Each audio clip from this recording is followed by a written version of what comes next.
obviously is an expertise that you develop over time, but really anyone can do it because the information is publicly accessible. Commercial satellite imagery, a lot of times you do have to pay for it, but there are free platforms where if you know what you're looking for and if you're willing to take the time to generate that expertise, it's absolutely publicly accessible. So it's really cool. Welcome to Global Dispatches, a podcast for the foreign policy and global development communities and anyone who wants a deeper understanding of what is driving events in the world today.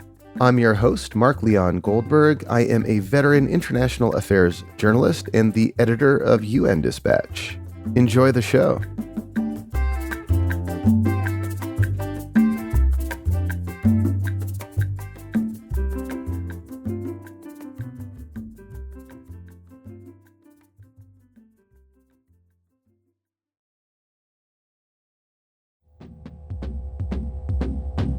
Eliana Johns hunts for nuclear weapons.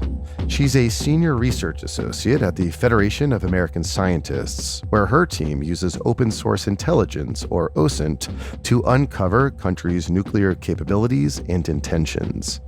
In fact, much of what we know today about China's nuclear arsenal comes from her colleagues' work, which used commercial satellite imagery to reveal that China is undertaking a massive nuclear buildup at a pace far exceeding publicly available estimates from U.S. intelligence agencies. In our conversation, Eliana Johns explains where OSINT has worked best and why greater transparency around nuclear weapons is essential for a more stable and peaceful world. We recorded this conversation live at the Carnegie International Nuclear Policy Conference. You can access other episodes recorded from that conference at globaldispatches.org. Thank you. And now here is my conversation with Eliana Johns of the Federation of American Scientists.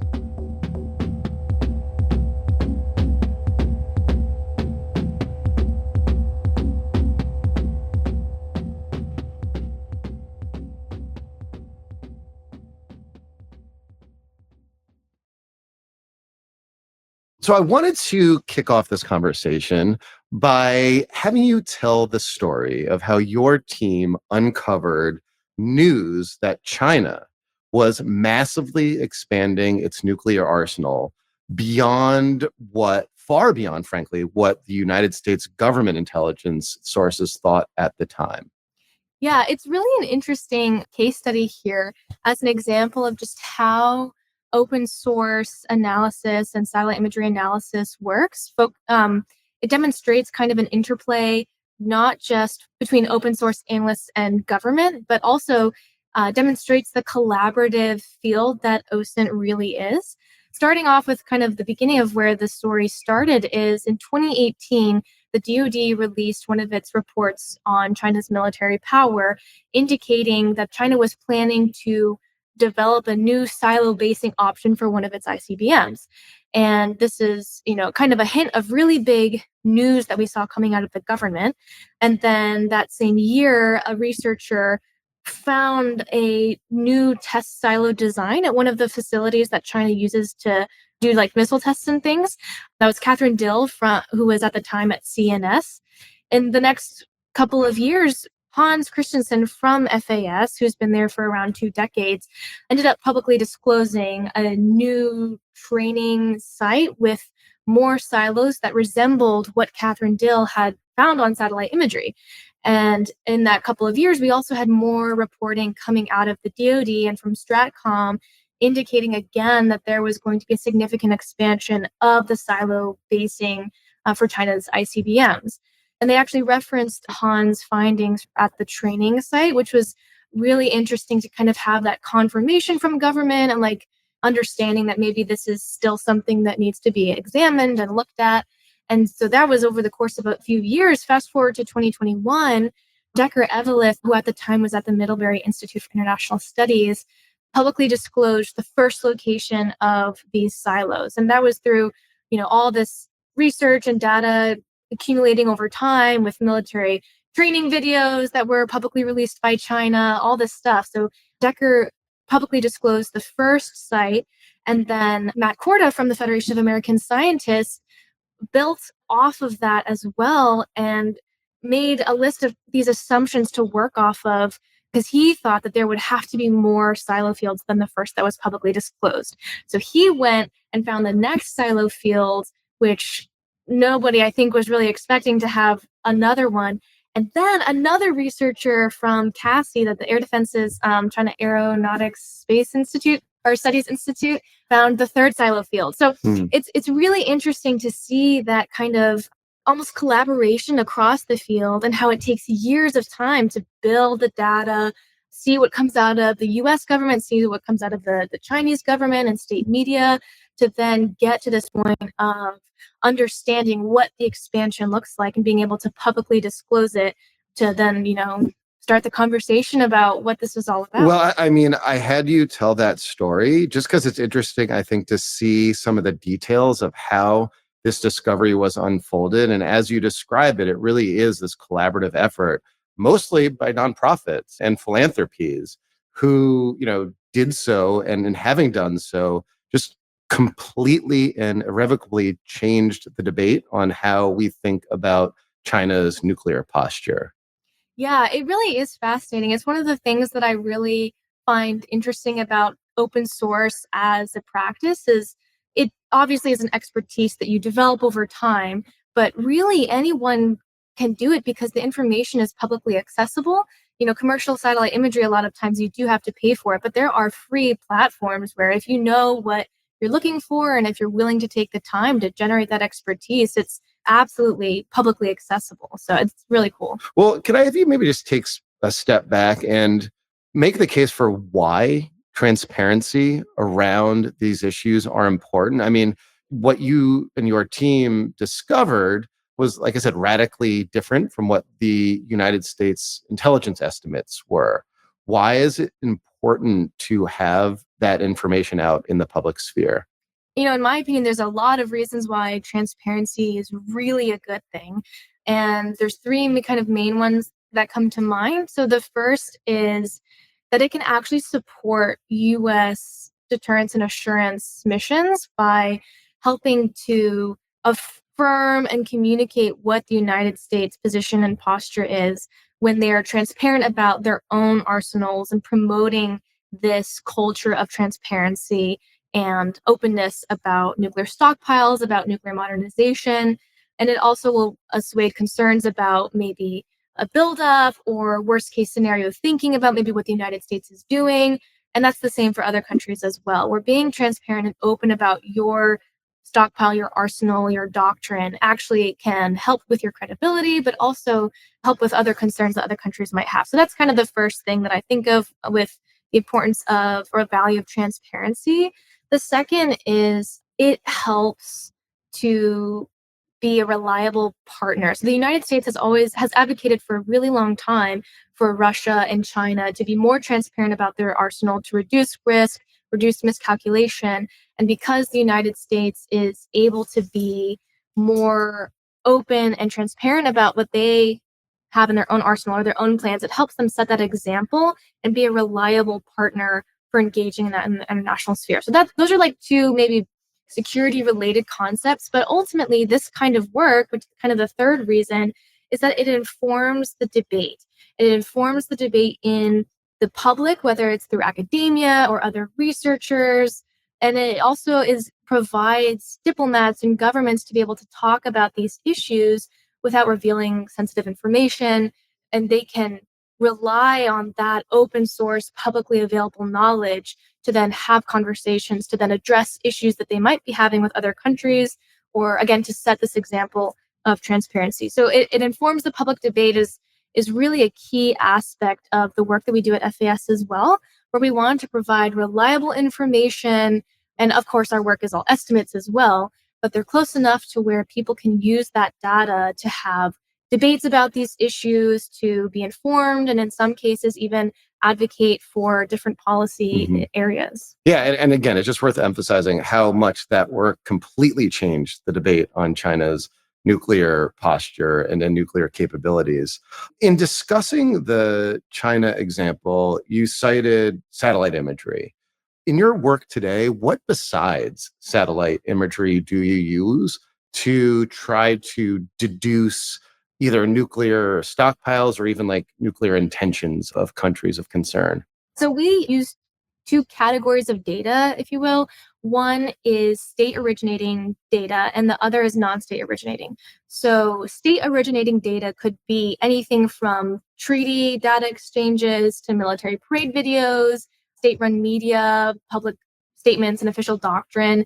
And then non state originating data includes reporting by other researchers, satellite imagery, or even social media, where sometimes you'll have cases of just people posting on Twitter or Weibo chat or whatever of a tail rolling through their backyard or like of a plane in the sky, and so sometimes that information can actually be really helpful as well. So we use those two sources, and again, as I mentioned before, it's an interesting process where over time you've got these incredible databases and like wealth of knowledge that's built up by decades and decades of looking at this data, and then you can kind of confirm or adjust maybe your numbers or your analysis, your expectation based on other new data that comes out. So it's really like it takes shape over time and it's built on decades and Mhm. decades of work that's been done by people prior. Are there any like examples you can share of Mm. how your team has used social media to confirm the existence or some aspect of a nuclear program? Yeah, there was one example that a colleague of mine worked on. I think he found a social media image. You can find this on the FAS website to get more information on it. But he found an image on social media of, I think it was the Indian Navy doing a yoga exercise on one of the frigates before they were like going out to do either a test or a deployment or something. And the way that the picture was taken, you could actually see parts of the ship that confirmed that they weren't loaded with a specific system, that we were trying to check to see if they had removed it already. And so it confirmed that they had removed it from that ship. So that was a really interesting example of yoga poses on a ship. And then another really interesting one was last year in September, China conducted a test of its ICBM, the DF-31AG, over the open ocean. I don't know if people might remember that. And I worked with another OSINT analyst, which again, an example of collaboration, to kind of pinpoint where that test may have taken place on Hainan Island. And one of the data points that we used, or a couple of data points, was social media videos of people who were videoing this launch taking place. Someone had actually taken a picture of the transporter reactor launcher as it was moving to its location. So sometimes you can find some really interesting stuff on there of people just kind of taking pictures of something that's happening or a government posting an update on its social media. But that's it's kind of a little bit more rare, but it definitely happens. So there's a lot of talk, obviously, in the nuclear security space these days about the interaction between artificial intelligence and nuclear policy in general, whether or not mapping or nuclear targeting is automated through AI, or even in some extreme cases, could like humans be out of the loop in decision making by turning it over to artificial intelligence. But on the other side of the ledger, in your work, what are some of like the frontiers that AI might be opening in order to help you do your job better and help to kind of uncover the world's nuclear secrets? There's definitely a lot of conversation about how AI could help with arms control verification and things like that. For OSINT specifically, there's a little bit of a gap maybe between government capacity to use AI for surveillance, reconnaissance, kind of satellite imagery aspects.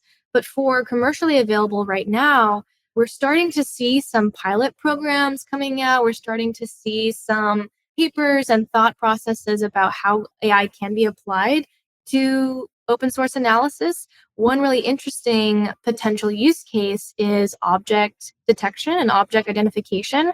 Of course, this depends on training on certain data sets and being able to, really narrow down your area of interest and the exact type of system you're looking for.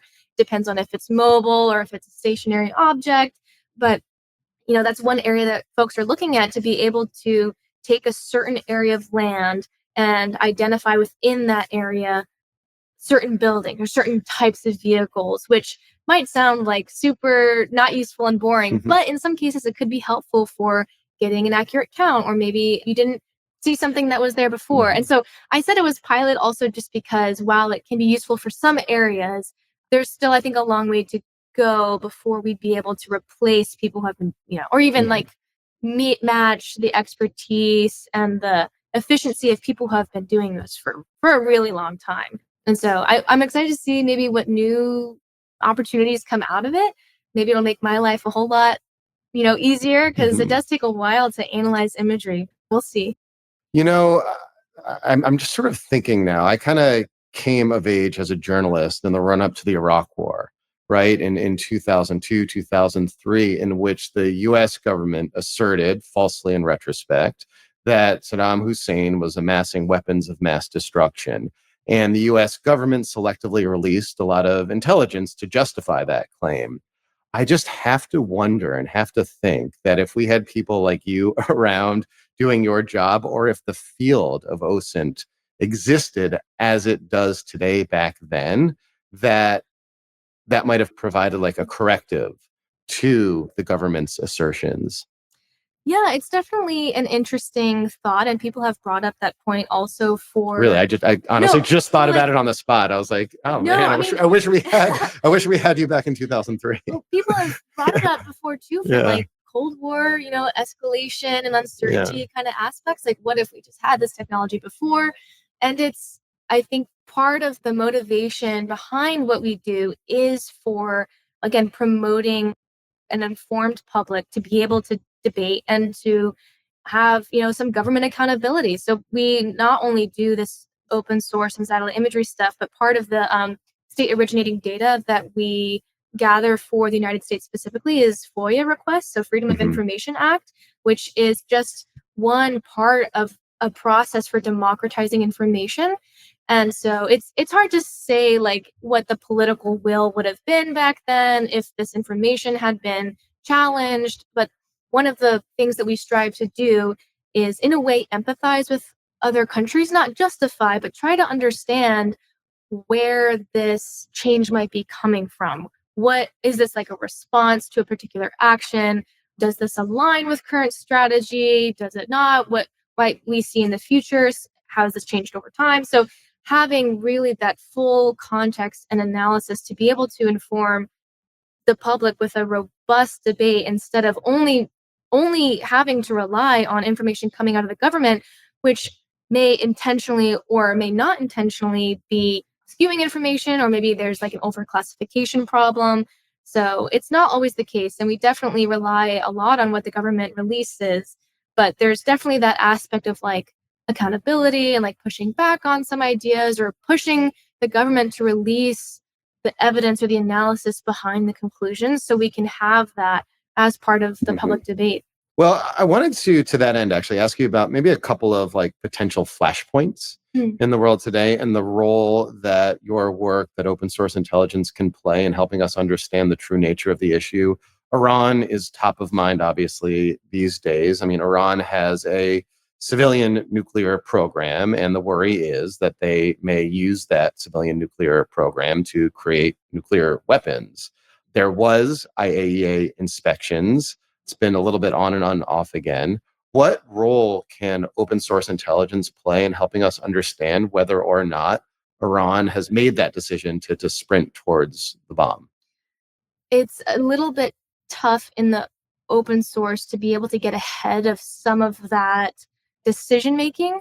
There's definitely ways that we can either confirm estimates and information put out by other government sources, or by the IAEA, whoever it is. A lot of that will have to do with satellite imagery analysis. I think this is actually an example with North Korea as well, where the further you get away from the last time there were people physically present on the site, the harder it becomes for open source analysts to really have a higher confidence of Mm. estimates.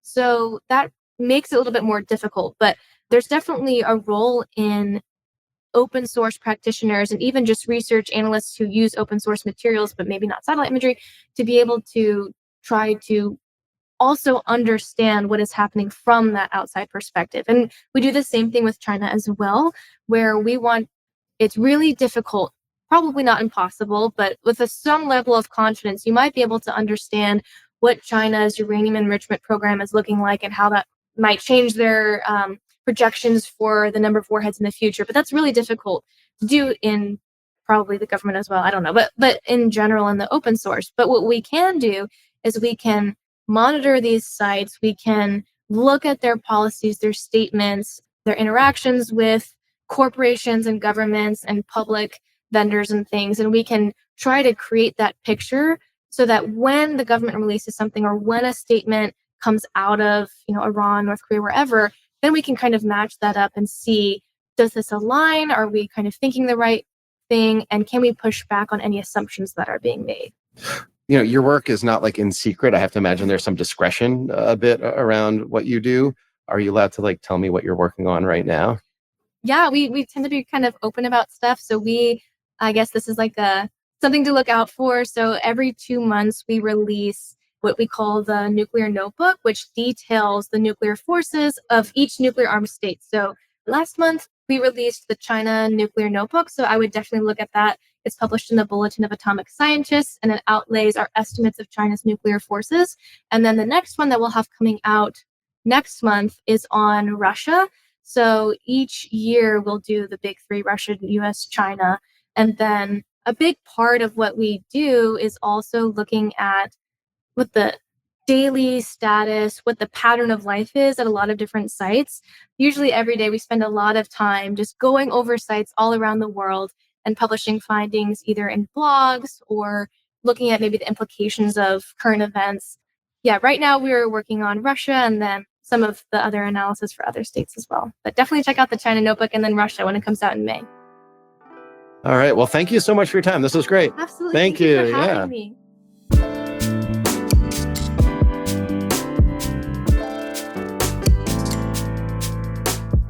Thanks for listening to Global Dispatches. The show is produced by me, Mark Leon Goldberg. It is edited and mixed by Levi Sharp.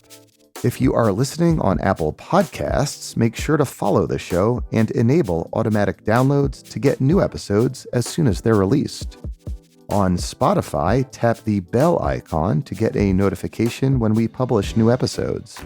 And of course, please visit globaldispatches.org to get on our free mailing list, get in touch with me, and access our full archive.